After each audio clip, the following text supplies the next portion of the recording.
Və insan bilməlidir ki, o insan, belə insan başqasından qabaq özü əzab içərisindədir.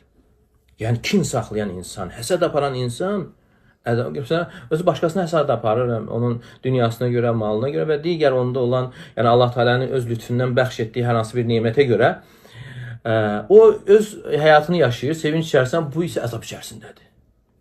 Ona baxır, rahat ola bilmir.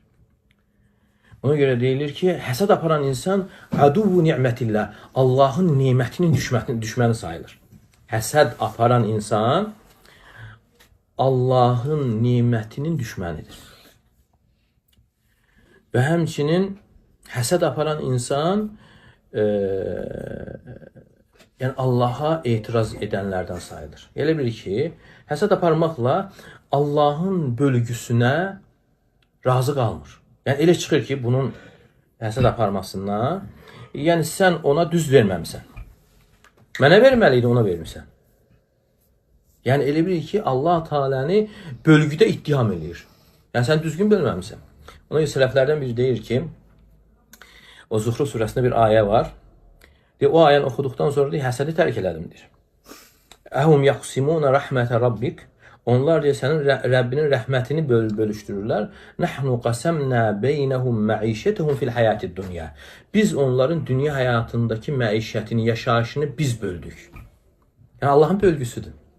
Kimisinin varlı, kasıb, kimisinin kasıb və yaxud da məmur, məhkum, sağlam, xəstə, bu bölgüdür. Və yəni xoşbəxt insan da kimdir? Öz halına, hansı haldadsa xəstədir, kasıbdır və ya digər ona qane olan insan xoşbəxtdir. Qane olmayan insan artıq bir şey əldə eləmir və üstəlik əzab içərisində olur. Elə ən böyük əzab içərisində olan qəlbində bu xəstəlikləri yəni saxlayan insandır. Ona görə bu da onu bildirir ki, yəni biz davamlı olaraq yəni bunun üzərində çalışmalı. Yəni insan bunun üzərində çalışarsa, yəni xoşbəxt olur. Yəni başqaları ilə maraqlanmaq, başqaları belə getdi, belə gəldi. Yəni o insana qiyamət günü yəni faydası olmayacaqdır. Yəni ona görə sələflər deyərlər ki, yəni kim özünü yaxşı